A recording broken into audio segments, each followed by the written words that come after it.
ममता बनर्जी ने हाल फिलहाल जो रवैया दिखाया है वो सब पिछले एक साल की उनकी राजनीति से बिल्कुल अलग है। जुलाई 2021 में ही ममता बनर्जी ने कोलकाता के शहीद रैली से दिल्ली कूच का ऐलान किया था और एक साल के भीतर ही लग रहा है जैसे सब कुछ बदल गया है। पार्थ चैटर्जी की गिरफ्तारी ने जैसे सीएम ममता बनर्जी को अंदर से डरा दिया है। तो क्या पीएम मोदी और ममता के बीच हो चुकी है डील? देखते हैं ये रिपोर्ट। पश्चिम बंगाल की मुख्यमंत्री ममता बनर्जी आज दिल्ली की यात्रा पर है। जब कांग्रेस देश में महंगाई और बेरोजगारी के मुद्दे पर सरकार को घेर रही है, तो दूसरी तरफ सीएम ममता बनर्जी पीएम मोदी के सुर से सुर मिला रही हैं। कांग्रेस और वाम दलों ने इस मुलाकात को मैच फिक्सिंग बताया है। विपक्षी पार्टियां तृणमूल कांग्रेस सुप्रीमो के इस दौरे को ईडी की कार्रवाई से जोड़ रही हैं। सीएम ममता बनर्जी 4 दिनों के लिए दिल्ली पहुंची हैं। वो यहां नीति आयोग की बैठक में शामिल होंगी और अपनी पार्टी के सांसदों से भी मिलकर स्ट्रेटेजी तैयार करेंगी। बंगाल कांग्रेस के प्रवक्ता ऋतुज घोषाल ने कहा, ये मैच फिक्सिंग 2016 बंगाल विधानसभा चुनाव से जारी है। ईडी ने कोयला घोटाला मामले में अभिषेक बनर्जी से केवल 2 बार पूछताछ की है, जबकि सोनिया गांधी और राहुल से बगैर किसी आधार के नेशनल हेराल्ड मामले में हर रोज परेशान किया जा रहा है। कांग्रेस को कमजोर करने के लिए बीजेपी टीएमसी जैसी क्षेत्रीय पार्टियों को मजबूत कर रही है। टीएमसी ने गोवा और त्रिपुरा में चुनाव केवल विपक्षी दलों को बांटने के लिए लड़े थे। एक तरफ टीएमसी सांसद संसद में महंगाई के मुद्दे पर केंद्र सरकार को घेर रही है, तो दूसरी ओर ईडी ममता सरकार में मंत्री रहे पार्थ चैटर्जी को शिक्षक भर्ती घोटाले मामले में गिरफ्तार कर चुकी है। पीएम नरेंद्र मोदी से मुलाकात पर राजनीतिक बयानबाजी तेज हो गई है। बीजेपी सांसद दिलीप घोष ने आरोप लगाया कि ममता बनर्जी प्रधानमंत्री नरेंद्र मोदी के साथ अपनी बैठकों का उपयोग ये मैसेज भेजने के लिए करती हैं कि सेटिंग हो गई है। ऐसे में केंद्र सरकार को ममता बनर्जी के झांसे में नहीं आना चाहिए। टीएमसी ने इन आरोपों को बेबुनियाद बताया है, लेकिन ममता बनर्जी के बदले तेवर ये साफ बता रहे हैं कि टीएमसी और बीजेपी के बीच कोई समझौता हुआ है या फिर ममता बनर्जी ईडी से डर गई हैं और उन्हें सत्ता खोने का डर सता रहा है। लगातार बढ़ती महंगाई और बेरोजगारी आज देश के 2 बड़े मुद्दे हैं, जिस पर मोदी सरकार बुरी तरह से घिर गई है और विपक्ष सरकार पर हमलावर है। सरकार को नींद से जगाने के लिए कांग्रेस लगातार सड़कों पर प्रदर्शन कर रही है, लेकिन सरकार ना तो विपक्ष को खुलकर अपनी बात रखने दे रही है और ना ही विपक्ष के सवालों का जवाब दे रही है। लेकिन कांग्रेस अब रुकने के मूड में नहीं है और इसलिए आज फिर कांग्रेस सड़कों पर है। देखते हैं ये खास रिपोर्ट। पिछले कुछ सालों में जिस तरह से महंगाई अपने चरम पर है, बेरोजगारी भी बढ़ती जा रही है, उसने आम आदमी की कमर तोड़ दी है। ऐसे में कांग्रेस लगातार जनता की आवाज उठा रही है और सरकार का घेराव कर रही है। और कांग्रेस की तरफ से सरकार के खिलाफ खुले इस मोर्चे का नेतृत्व कर रहे हैं राहुल गांधी। उनके नेतृत्व में एक तरफ जहां कांग्रेस आज महंगाई और बेरोजगारी के खिलाफ सड़कों पर प्रदर्शन कर रही है, तो वहीं दूसरी तरफ आज राहुल गांधी ने प्रेस कॉन्फ्रेंस कर महंगाई और बेरोजगारी जैसे तमाम मुद्दों पर सरकार को घेरा। राहुल गांधी ने कहा, आज देश में लोकतंत्र नहीं है, सिर्फ तानाशाही है। हम महंगाई का मुद्दा उठाते हैं, हमें संसद में बोलने नहीं दिया जाता, बाहर प्रदर्शन करने पर गिरफ्तार कर लिया जाता है। 70 साल में देश बना, लेकिन बीजेपी ने 8 साल में इसे खत्म कर दिया। चाहे बेरोजगारी, हिंसा और महंगाई का मुद्दा हो, सरकार का सिर्फ यही एजेंडा है कि इन मुद्दों को न उठाया जाए। जितना मैं सच्चाई बोलूंगा उतना मेरे ऊपर आक्रमण होगा। मेरी प्रॉब्लम यह है कि मैं सच्चाई बोलता हूं, मैं डरता नहीं हूं। तो मैं अपना काम करूंगा, लोकतंत्र के लिए खड़े होने का काम करूंगा, महंगाई का मुद्दा उठाने का काम करूंगा, बेरोजगारी का मुद्दा उठाने का काम करूंगा और मेरे ऊपर और आक्रमण होंगे। यह सच्चाई है। और जो धमकाता है वो डरता है। किससे डरते हैं?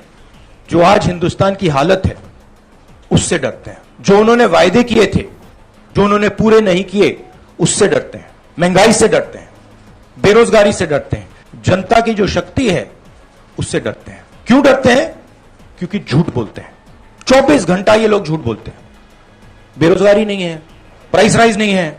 राहुल ने सरकार को घेरते हुए ईडी की कार्रवाई को लेकर भी मोदी सरकार पर निशाना साधा। वहीं आज कांग्रेस देश भर में महंगाई के खिलाफ प्रदर्शन कर रही है और पीएम हाउस का घेराव करने का ऐलान किया है। गौरतलब है कि कांग्रेस ने इस प्रदर्शन का ऐलान पहले ही कर दिया था और इस प्रदर्शन को रोकने की भरपूर कोशिश भी की गई। इतना ही नहीं, नेशनल हेराल्ड कार्यालय को सील भी कर दिया गया, लेकिन कांग्रेस सरकार के खिलाफ फिर भी सड़कों पर है, जिससे कांग्रेस ने बता दिया कि सरकार के खिलाफ उसके हौसले बुलंद हैं और वो सरकार से डरने वाली नहीं। साल 2024 के लोकसभा चुनाव के पहले मध्य प्रदेश, छत्तीसगढ़ और राजस्थान के विधानसभा चुनाव को सेमीफाइनल के रूप में देखा जा रहा है। इसलिए इन विधानसभा चुनाव को लेकर सभी दलों ने अपनी तैयारियां शुरू कर दी हैं, खासकर बीजेपी ने, क्योंकि मध्य प्रदेश और छत्तीसगढ़ में बीजेपी की राह आसान नजर नहीं आ रही है। तो क्यों है बीजेपी की राह मुश्किल, देखिए ये रिपोर्ट।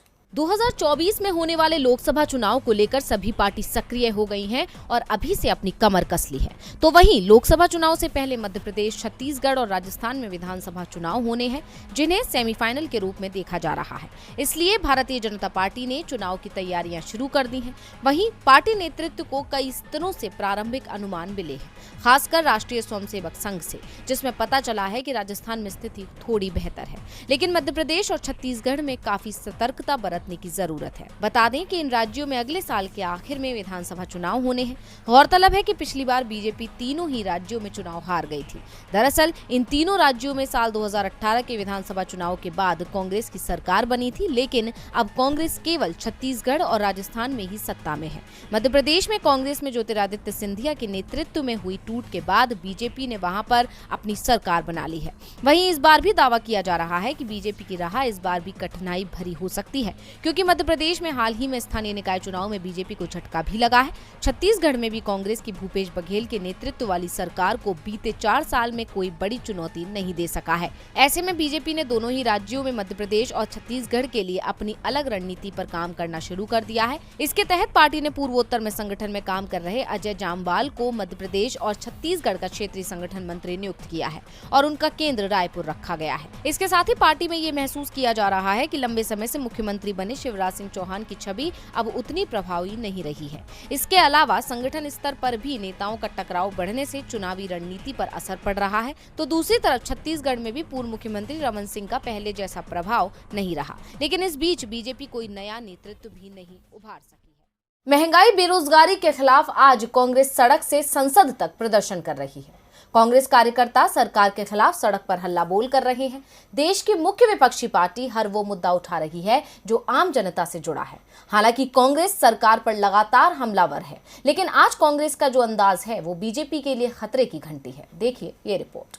आज एक बार फिर कांग्रेस कार्यकर्ता सड़कों पर हैं। सरकार के खिलाफ नारेबाजी हो रही है, जनता से जुड़े मुद्दों को उठाया जा रहा है और कांग्रेस का यह अंदाज बता रहा है कि अब कुछ बड़ा होने वाला है, यानी बीजेपी का बुरा टाइम अब शुरू होने वाला है। सड़कों पर, सोशल मीडिया पर और संसद में तो कांग्रेस लंबे समय से अपनी आवाज उठा रही है और सरकार को जगाने की कोशिश कर रही है, लेकिन जिस तरह से आज कांग्रेस सांसद काले लिबास में संसद के अंदर पहुंचे और सरकार के खिलाफ अपना विरोध जताया, वो इस बात का संकेत है कि अब कांग्रेस सरकार के दबाव में चुप नहीं रहेगी।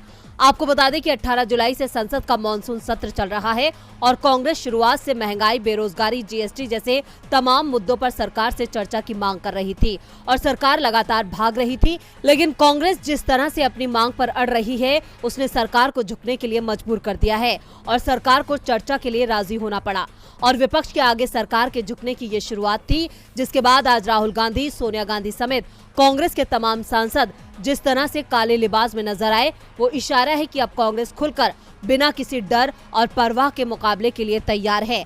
और बीते दिन राहुल गांधी ने अपने बयान में ये बात जाहिर भी कर दी थी। राहुल गांधी ने कहा था, सुनिए बात, हम नरेंद्र मोदी से नहीं डरते, समझ गए बात, कर ले जो करना है, कुछ फर्क नहीं पड़ेगा। जो हमारा काम है देश की रक्षा करना, लोकतंत्र की रक्षा करना, देश का सौहार्द बनाए रखना, वो मेरा काम है और वो मैं करता रहूंगा। ये कुछ भी कर ले, कोई फर्क नहीं पड़ता। राहुल के इस तेवर ने कांग्रेस में नई जान फूंकी है और वो आज साफ नजर आ रहा है और राहुल की अगुवाई में कांग्रेस कार्यकर्ता लगातार आगे की तरफ बढ़ रहे हैं। वहीं राहुल गांधी के इस अंदाज में बीजेपी में बेचैनी बढ़ गई है और उन्हें दिल्ली पुलिस ने हिरासत में ले लिया है, यानी एक बार फिर उनकी आवाज को दबाने की कोशिश की जा रही है।